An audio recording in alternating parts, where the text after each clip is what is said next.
दोस्तों, आपके गार्डन का कोई भी पौधा, चाहे वो फ्लावरिंग प्लांट है या फिर कोई इंडोर प्लांट जिसकी टहनियों से पत्ते गिर रहे हैं और नई ग्रोथ नहीं आ रही, या कोई ऐसा पौधा जिस पर फ्रूट नहीं लग रहा और इसी तरह इस पर किसी किस्म के फूल नहीं आ रहे, मतलब कि मुकम्मल तौर पे आपका पौधा ग्रोथ नहीं कर पा रहा, तो आज की इस वीडियो में आपके साथ एक ऐसा ऑर्गेनिक हल शेयर करूँगा जिससे अपने प्लांट पर फौरी अप्लाई करके पौधों को मज़ीद सूखने या मरने से बचा सकते हैं।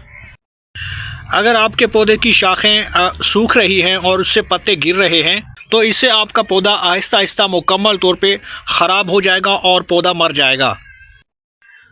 तो इसी वीडियो में मुकम्मल इन्फॉर्मेशन दूंगा कि आप अपने सूखे पौधे को फिर से हरा भरा और लश ग्रीन कैसे बना सकते हैं।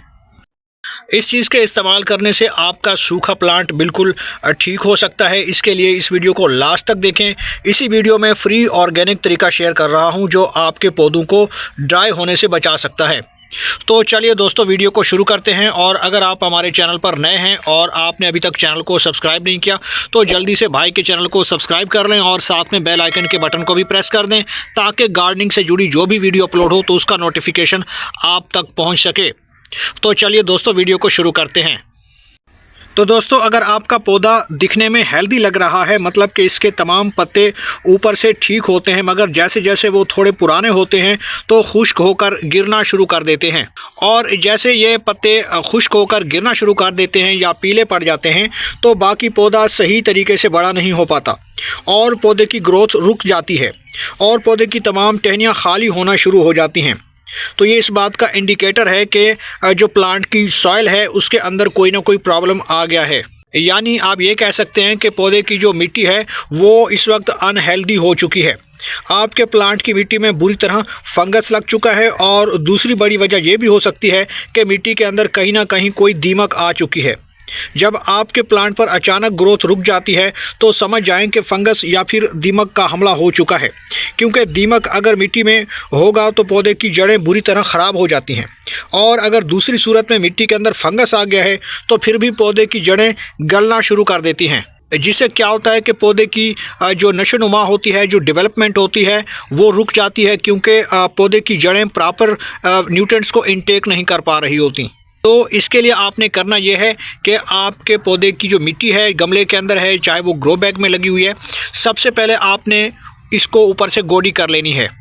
तो अब हमने करना यह है कि आपके जितने भी पौधे हैं जो इन्फेक्टेड हैं उनकी मिट्टी को सबसे पहले आप नरम कर लें। कुछ इस तरीके से सबसे पहले आप किसी भी गार्डनिंग टूल की मदद से मिट्टी को नरम कर लें और उसमें गोडी कर दें। आपने तकरीबन अपने पौधे की मिट्टी को 4 इंच तक गोडी करनी है। इसके अलावा अगर कोई ऐसा पौधा जो आपके गार्डन में या क्यारियों में लगे हुए हैं तो आप उनमें भी सेम इसी तरीके से गोडी कर सकते हैं। ये काम बहुत ही इजी और सिंपल है, इस पर आपकी कोई ज़्यादा एनर्जी नहीं लगती। इस तरीके से आप अपने पौधों की रुकी हुई ग्रोथ को फिर से चला पाएंगे, और ये तरीका आपके सूखे पौधे को मरने से बचाने के लिए इम्पोर्टेंट है।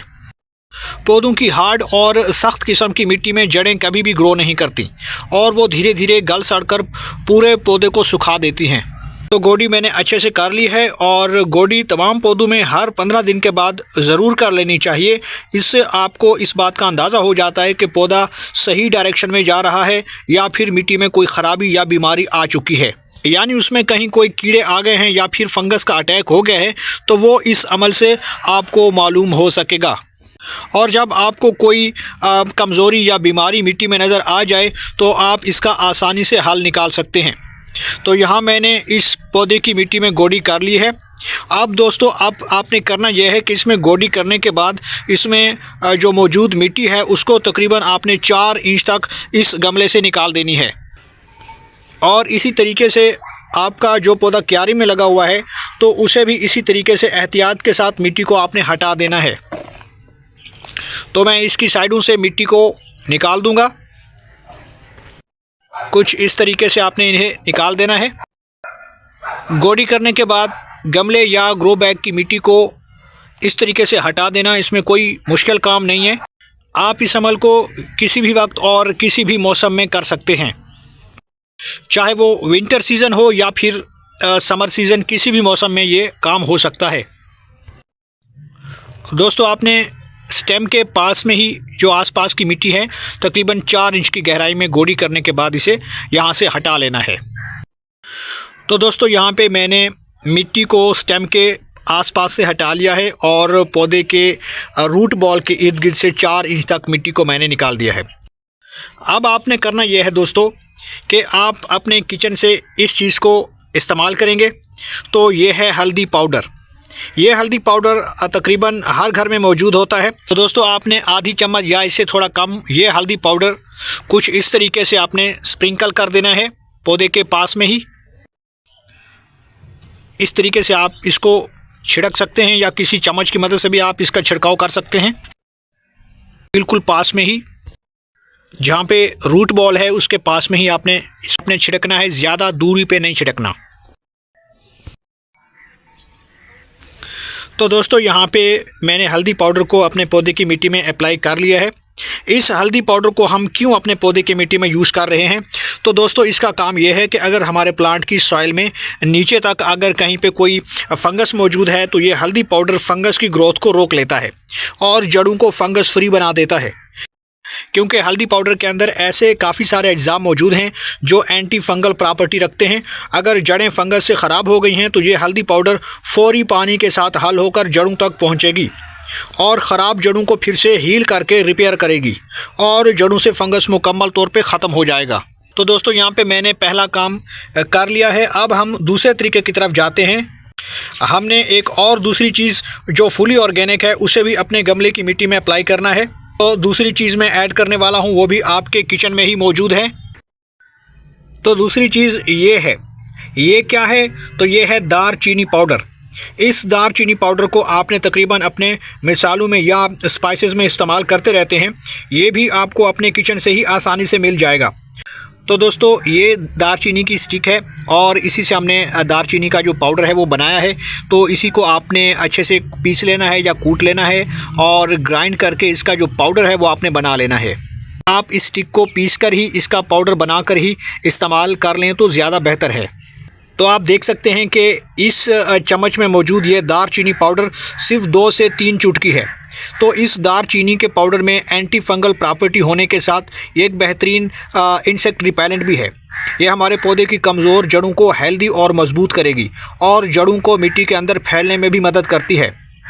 तो दोस्तों इसे आपने कैसे इस्तेमाल करना है, इसका तरीका बहुत ही सिंपल है। तो दोस्तों ये 2 से 3 चुटकी पाउडर आपने हल्दी पाउडर के इस्तेमाल के बाद इसे भी मिट्टी में स्प्रिंकल करना है।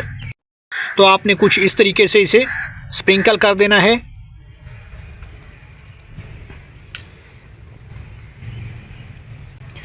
चारों तरफ से आपने इसको स्प्रिंकल कर देना है।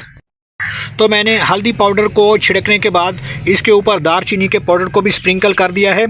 तो आपने भी इसी तरीके से स्प्रिंकल कर देना है।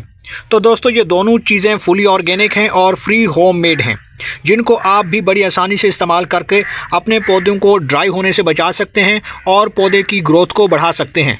अगर आप इस तरीके से कोई भी फंगीसाइड घर पे बनाकर मिट्टी में डालते हैं तो उसका फौरी रिस्पांस मिलता है। अगर आप बग़ैर मिट्टी निकाले कोई भी फंगीसाइड यूज़ करेंगे तो वो पौधे की जड़ों में नहीं पहुंच पाएगा और पौधे तक पहुंचने में काफ़ी वक्त लगता है, जिसका कोई फ़ायदा नहीं होता। क्योंकि मिट्टी के अंदर जाते वक्त काफ़ी टाइम लगता है और उसे डिकम्पोज होने में अलग टाइम वेस्ट होता है। तो ये तरीका बहुत ही मुफीद है। इस तरीके से ये दोनों ऑर्गेनिक फंगीसाइड और पेस्टिसाइड पौधे की रूट्स में जज़ब होना शुरू हो जाएंगी। अब इसके बाद आपने करना यह है कि बकिया मिट्टी जो आपने गमले में से निकाली थी उसको दोबारा आपने अपने दोनों फंगीसाइड्स के ऊपर इस तरीके से स्प्रिंकल कर देना है और इसको हाइड कर देना है, लेयर लगानी है, कवर कर देना है और इस तरीके से आपने मेकअप करना है, मतलब कि दोबारा मिट्टी को वापस अपनी पोजीशन पे लाना है। तो दोस्तों मैंने अपने गमले से निकाली हुई सारी मिट्टी वापस डाल दी है। अब आपने करना यह है कि पानी अभी गमले में नहीं देना। इसे 2 से 3 दिन तक आप पानी ना दें, क्योंकि मिट्टी में पहले से नमी अगर हल्की सी मौजूद है, जिस तरह आप देख रहे हैं यहाँ पे काफ़ी नमी जो है वो मौजूद है, तो यहाँ पानी देने का कोई फ़ायदा नहीं होता। पानी आप फ़ौरन नहीं दे सकते। हाँ, अगर मिट्टी में बहुत ज़्यादा ड्राइनेस है तो फिर 1 दिन बाद पानी दे सकते हैं। पानी मुनासिब देना चाहिए, क्योंकि विंटर सीज़न में ज़्यादा पौधों को पानी ज़्यादा ज़रूरत नहीं होता। किसी भी पौधे को पानी जो है वो उसकी रिक्वायरमेंट के मुताबिक दें, क्योंकि ख़ास तौर पे जो विंटर सीज़न है इसमें पानी की ज़्यादा ज़रूरत पेश नहीं आती। तो पौधे को पानी जो है मुनासिब तरीके से दें, तभी पानी दें जब ऊपर वाली जो इसकी सरफेस एरिया है वो खुश्क हो, तो आपको फ़ील हो कि ये खुश्क हो रही है, तभी आप हल्का सा पानी उसको दे सकते हैं। क्योंकि मिट्टी तो ऊपर से खुश्क हो जाती है लेकिन नीचे जो है वो काफ़ी ज़्यादा नमी मौजूद होती है, और अगर आप बार बार पानी देंगे, ओवर वाटरिंग करेंगे, तो पौधे के अंदर जो फंगस है पहले से लगा हुआ है तो वो और ज़्यादा एक्टिव होता रहेगा। तो इस तरीके से आप इसी फंगिसाइड का इस्तेमाल जो है वो महीने में एक बार ज़रूर कर लें। तो उम्मीद करता हूँ आपको ये वीडियो पसंद आई होगी। वीडियो पसंद आई है तो वीडियो को लाइक कर दें, भाई के चैनल को सब्सक्राइब कर दें और बेल आइकन के बटन को भी प्रेस कर दें, ताकि गार्डनिंग से जुड़ी जो भी वीडियो अपलोड हो तो उसका नोटिफिकेशन आप तक पहुँच सके।